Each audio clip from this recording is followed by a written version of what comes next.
Como decía, hoy es el segundo día de autoridad, y aquí la autoridad de Jesús es cuestionada por algunos aspectos.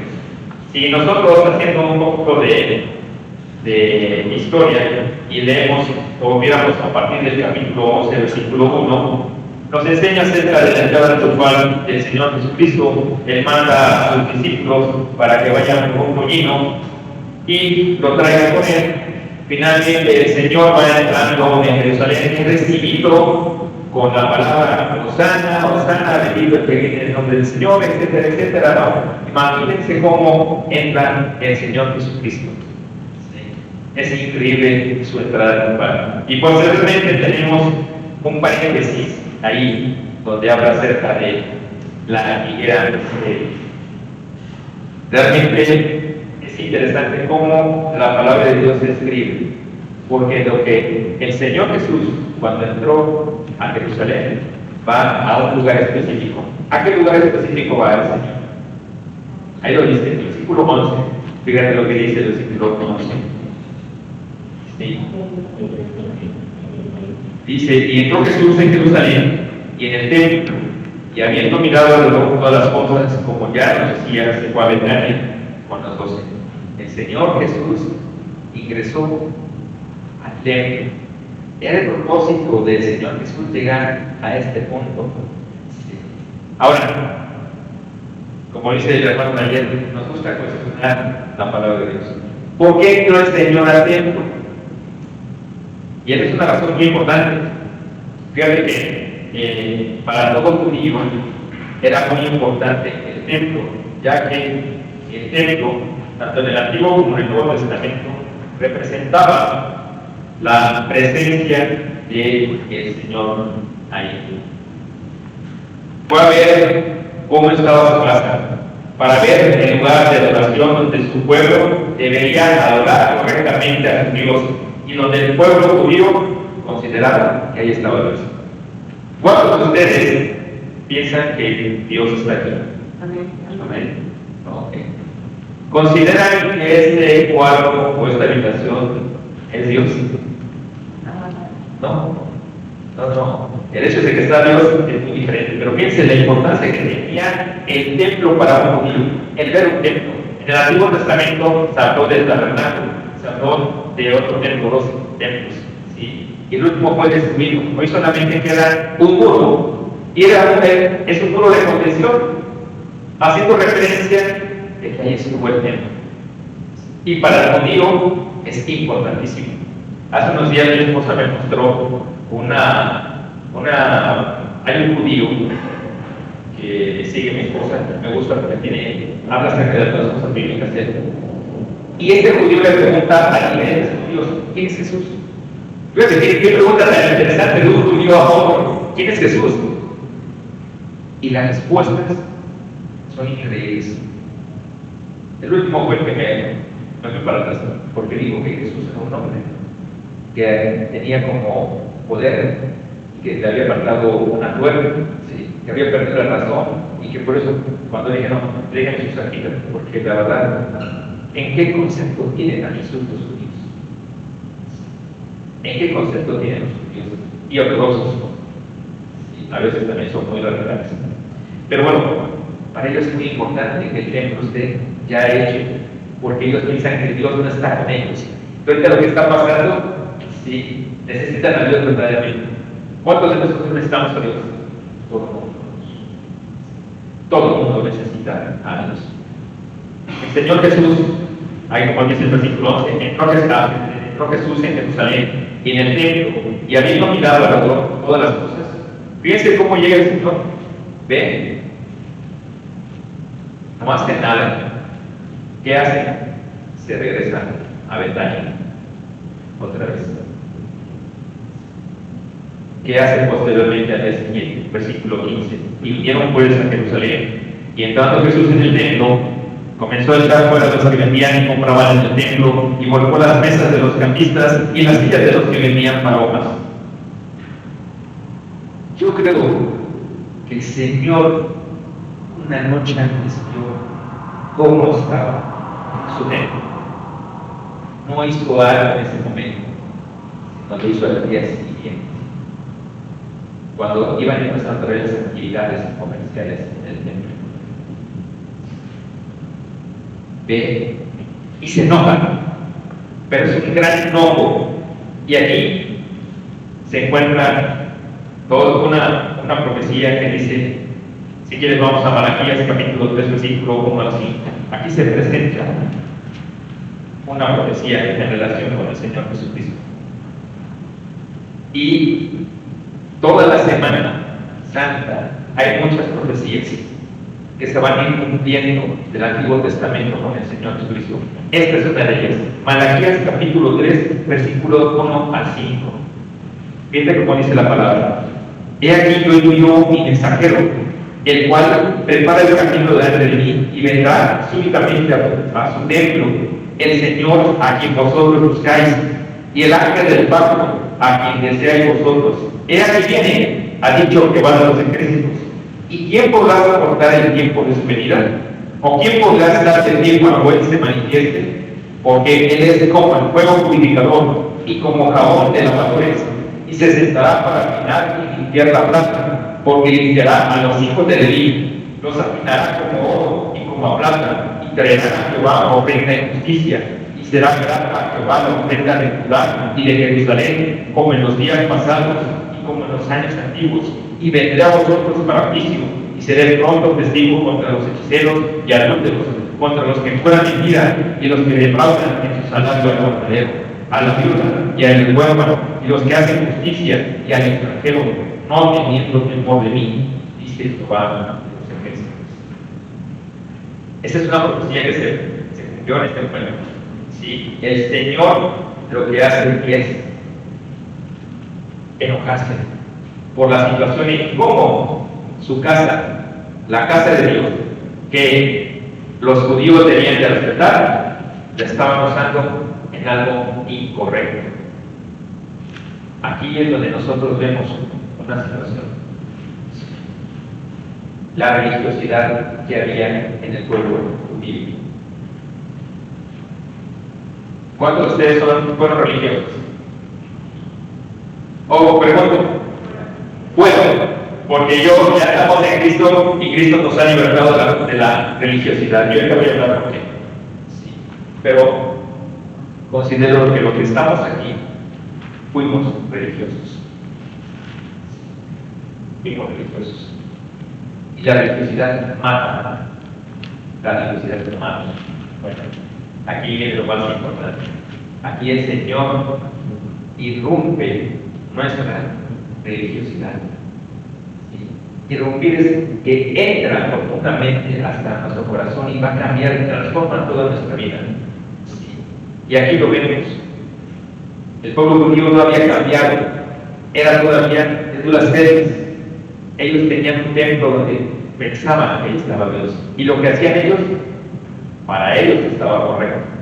Pero cuando Jesús llega, ¿qué dice? Han hecho ustedes una casa, una cueva de ladrones. Sí. No han cumplido ciertos aspectos.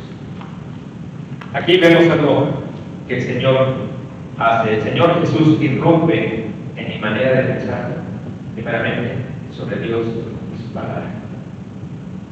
En nuestra religiosidad, ¿cuántos llegaron ustedes a conocer, antes de ser cristianos, llegaron a conocer cuál es la Biblia? Yo no. Yo antes de ser cristiano leyeron la Biblia. No, ¿verdad? Y entonces, por eso fueron religiosos. Porque ustedes creían que lo que hacían estaba correcto delante de Dios. ¿Sí o no? Yo fui religioso. Yo decía que pasaba las ancianitas a la calle y buscaba al cielo y decía a Dios, ya tengo una buena obra. Sí. Eso se llama religiosidad. Y por eso era por desconocer la palabra de Dios.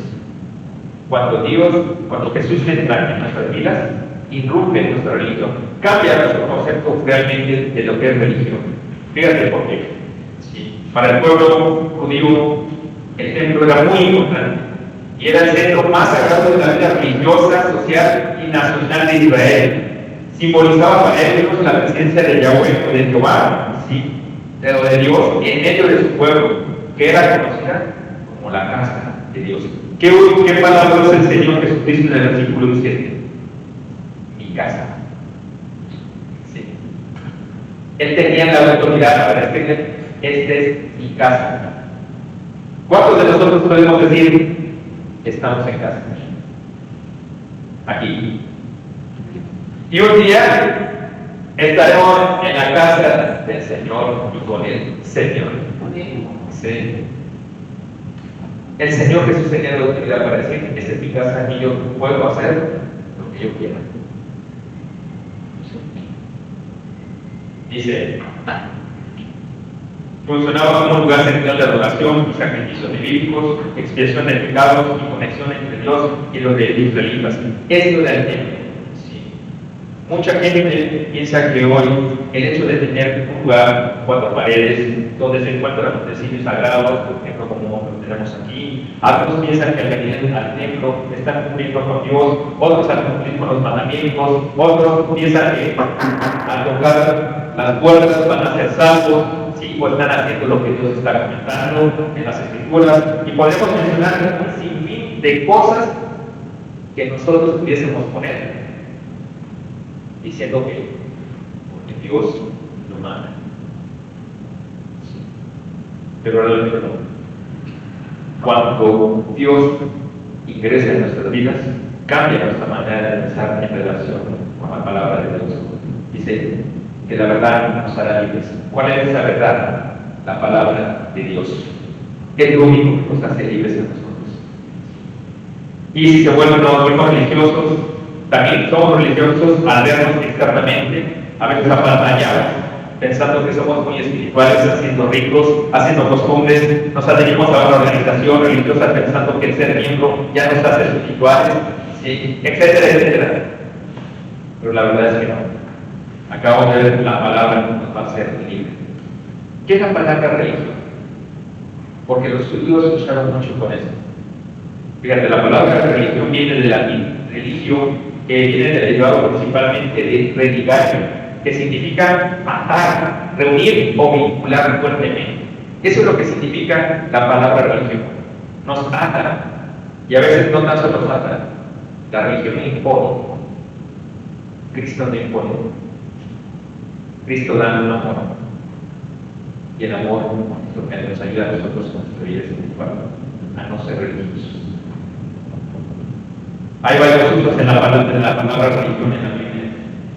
Religar, que significa unir y atar, establece que la religión actúa con una fuerza de unión o atadura, uniendo al hombre con Dios y con los sagrados. La palabra releer, que significa releer o repasar, Cicerón lo interpreta como una ejecución meticulosa y constante de los actos de culto, implica una cuidadosa observancia de los rituales. Y aquí la tercera, que es la que más se ve, religión, que viene de religión, que es una obligación, se entendía como fidelidad al deber y a la observancia de normas. De ahí viene principalmente el concepto. Religión. Y todos podemos tener una religión, pero una religión no salva. El Señor Jesús, al ver la religiosidad de su pueblo, le dolió mucho, porque no había entendido. Y habían ellos hecho algo en contra de Dios.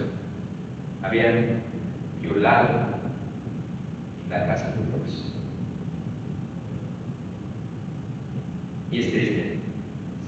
El pueblo judío, a través de sus líderes religiosos, consideraba que estaba cumpliendo correctamente la palabra de Dios, pero al ver esto el Señor Jesús le duele mucho en su corazón.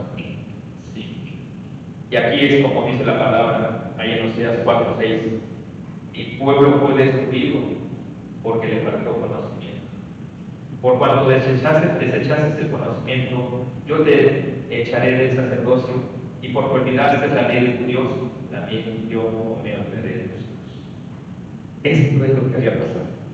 Cuando tú y yo olvidamos la palabra de Dios, nos volvemos religiosos.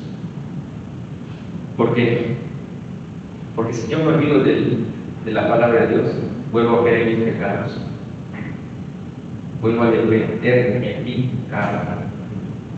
Y entonces, aquí desprecio algo muy importante: el templo de Dios. Para nosotros es importante el templo de Dios. ¿Sí, verdad? La siguiente pregunta: entonces, ¿quién es el templo de Dios? Soy yo mismo. Cuando yo me olvido de la palabra, cuando yo dejo de hacer lo que la palabra me dice, me estoy volviendo religioso. Ojo, hablo religioso. No dejo de ser hijo de Dios. Porque si soy hijo de Dios, sé que Dios me va a castigar. Pero aquí no es importante. Yo soy el templo de Dios y por tanto también soy qué. ¿Cuál es la palabra que usó Jesús? Soy qué. Casa. Soy casa de Dios, donde habita Dios. Si yo voy a mi trabajo, Jesús está conmigo.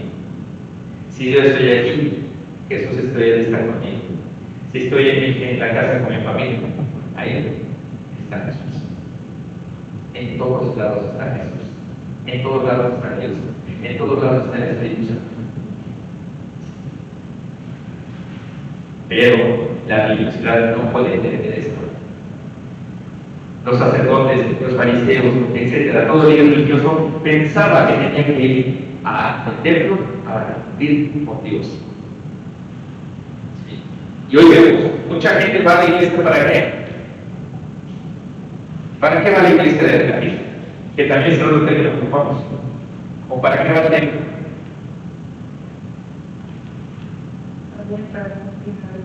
¿Para qué? Para cumplir con Dios. Y cuando sales del templo, ¿qué pasa?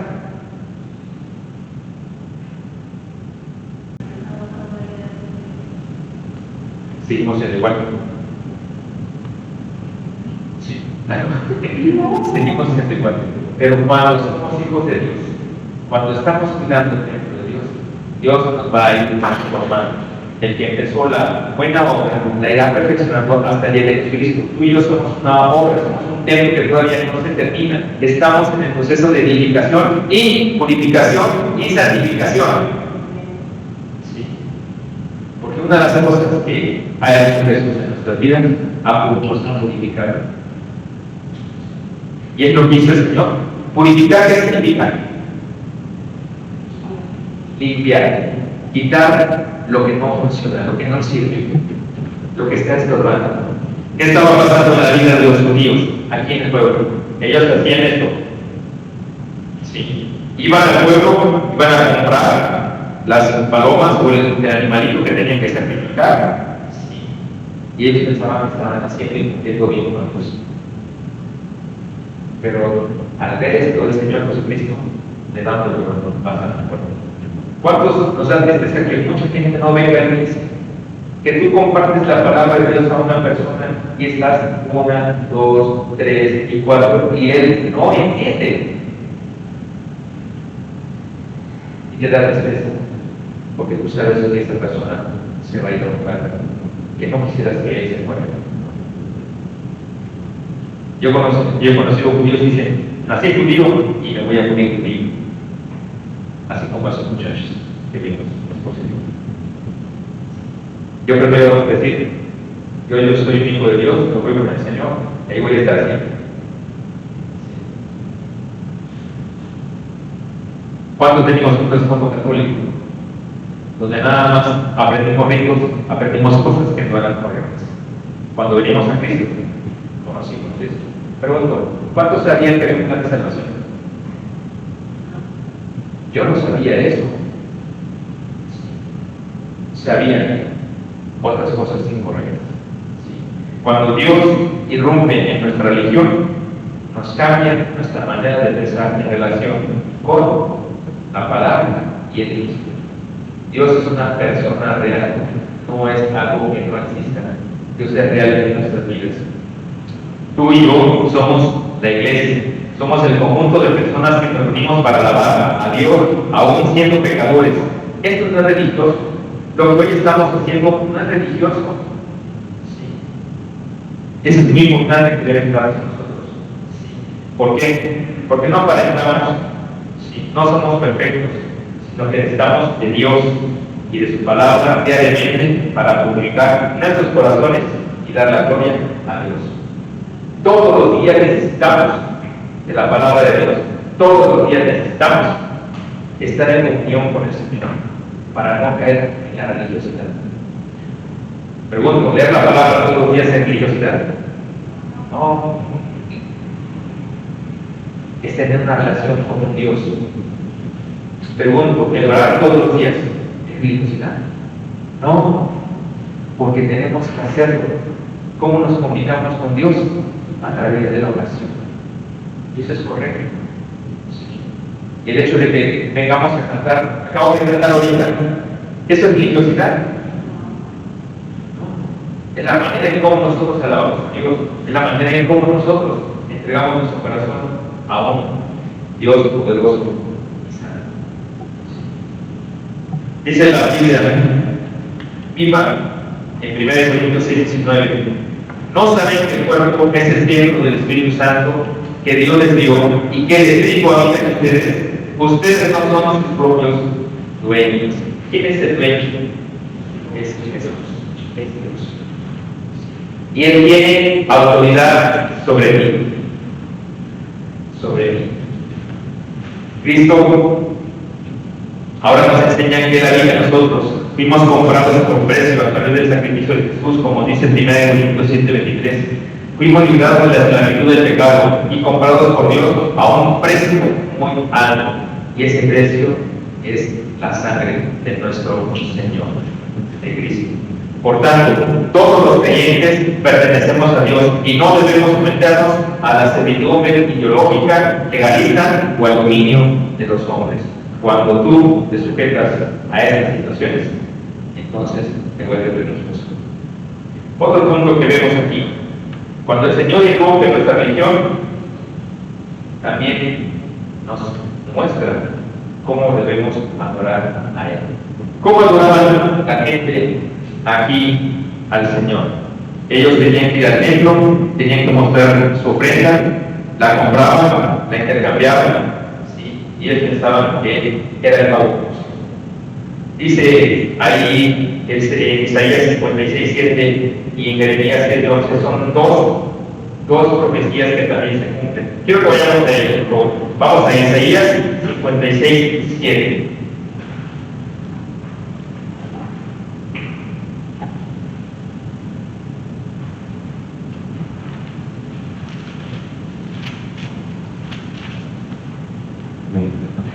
Ok, ¿cómo dice, hermano?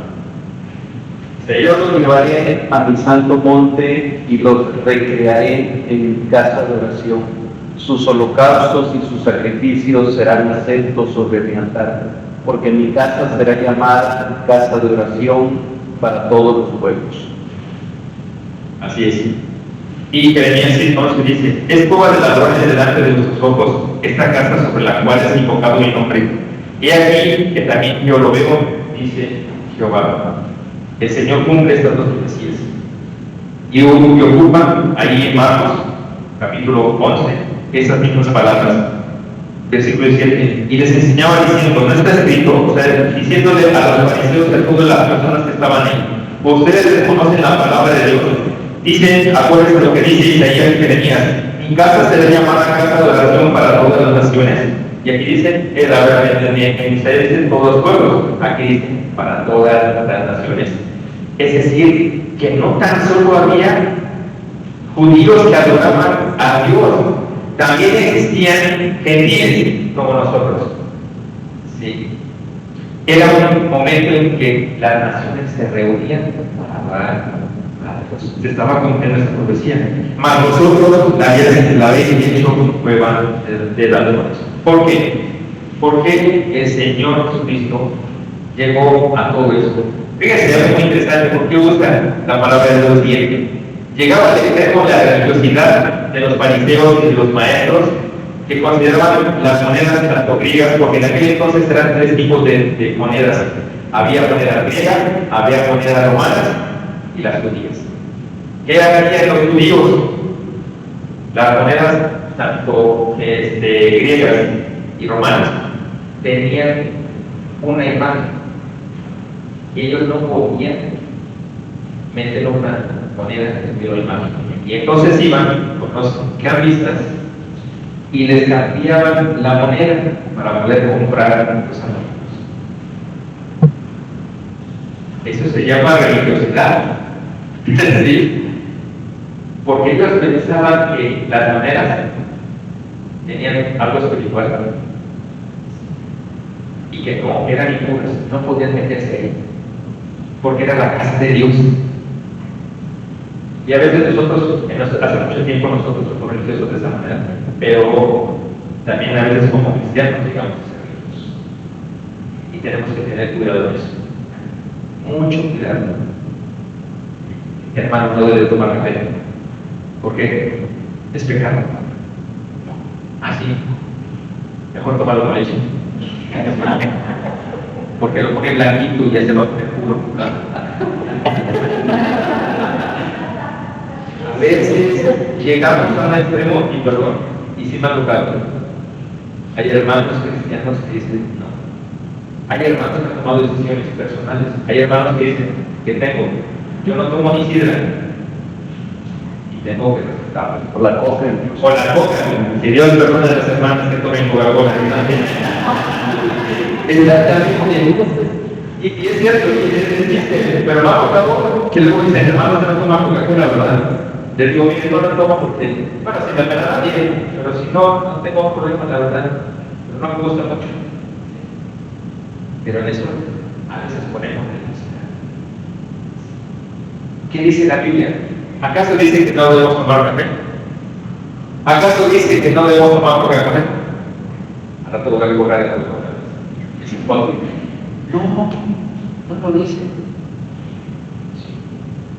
¿Dice la palabra de Dios que no debes de tomar vino?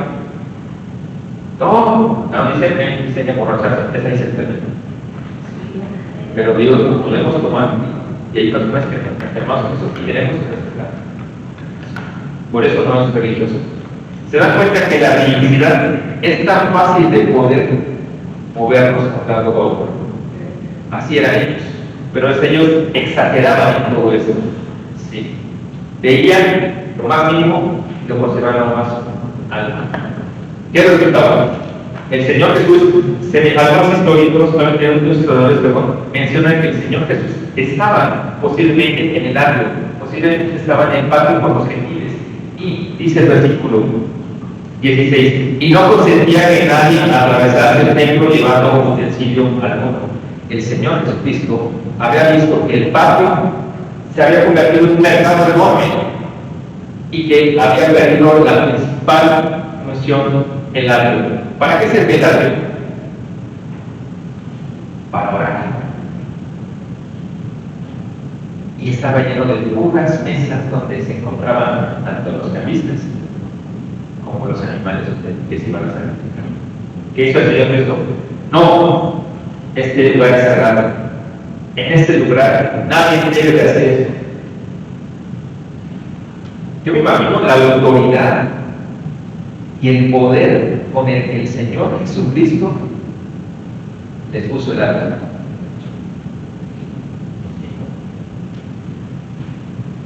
Él quería que adoraran correctamente, que el templo fuera con la finalidad de adorar a Dios. Esa es la autoridad que él tenía. Y es lo que les quería mostrar, la autoridad es para que ustedes vengan a adorar al verdadero Dios en este lugar. Hoy los judíos lloran por no tener un templo. Hoy sufren por no tener un lugar donde puedes hacer sacrificios. Actualmente hay estudios que están diciendo que ya están realizando el templo. Hay animales que ya están siendo criados para ese tiempo. Fíjense. Y ellos están pidiendo que ya se construyan el templo, que ya se construyan. Ahora va a ser muy complicado por la situación que están en mi guerra. Pero bueno, ¿cómo debe ser mi adoración para Dios? Las formas bíblicas de cómo tengo que alabar a Dios. Primeramente, puede ser una alabanza cantada, la oración, la lectura de la palabra, la acción de gracias, la ofrenda generosa, la comunión, usar mis dones y habilidades para servir a otros y vivir conforme a la voluntad de Dios. Eso es lo correcto, eso no es religioso. Lo que nosotros aprendemos en la palabra, lo que tú lees, no es religioso. Pero cuando tú ya ves otras cosas fuera de él, ahí es donde se rompen todos. ¿Qué pasa también? Cuando Dios irrumpe, cambia también, o mejor dicho, quita el orgullo, quita el estar pensando en él mismo. ¿Qué pasó? Los sacerdotes no pudieron hacer nada. Fíjate lo que dice el versículo 18.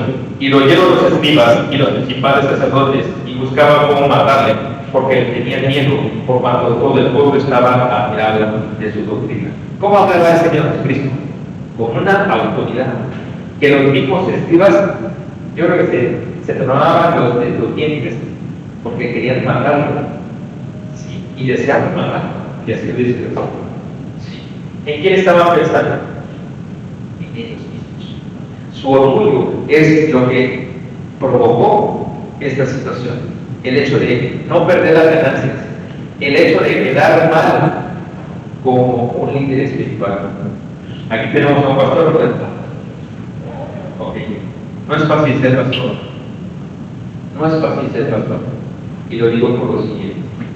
Porque el que es pastor tiene que pensar en Dios. Tiene que vivir para Dios. Tiene que pensar y vivir para su familia. Tiene que pensar y vivir para los demás. ¿En dónde queda el pastor? En el último lugar. Él tiene que darse para todos. Y eso es dedicarse a su lucha. Y mucha gente no está dispuesta a quitar eso, a servir a los demás. ¿Cuántos de ustedes han recibido en la madrugada una llamada del pastor? El pastor, sí, pero oye conmigo. Son las 3 de la mañana, hermano. Sí. Y ese pastor está orando por ti.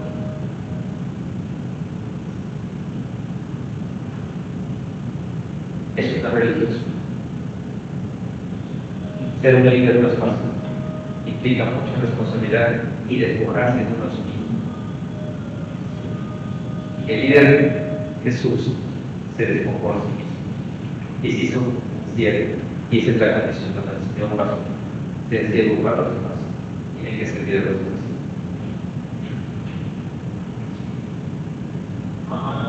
Lo que eran los escribas y los principales sacerdotes no estaban siendo siervos del pueblo, estaban queriendo ganar todo el dinero del mundo y hacer su voluntad, no la voluntad de Dios.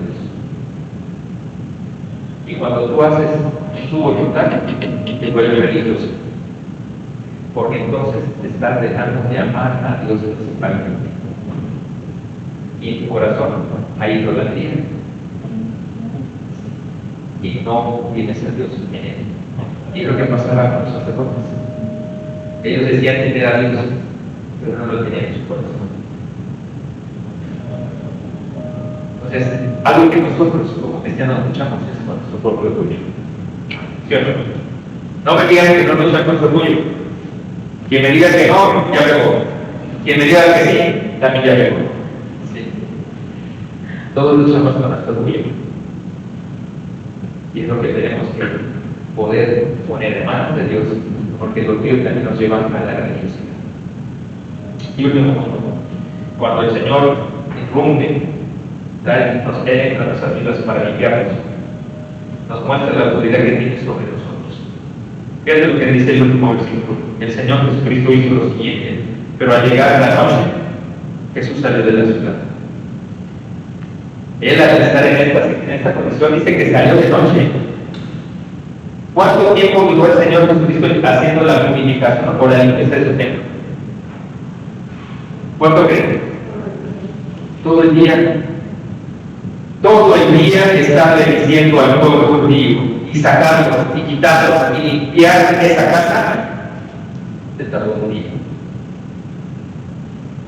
Y si tú sigues leyendo, La pregunta de los fariseos es, ¿con qué autoridad haces eso?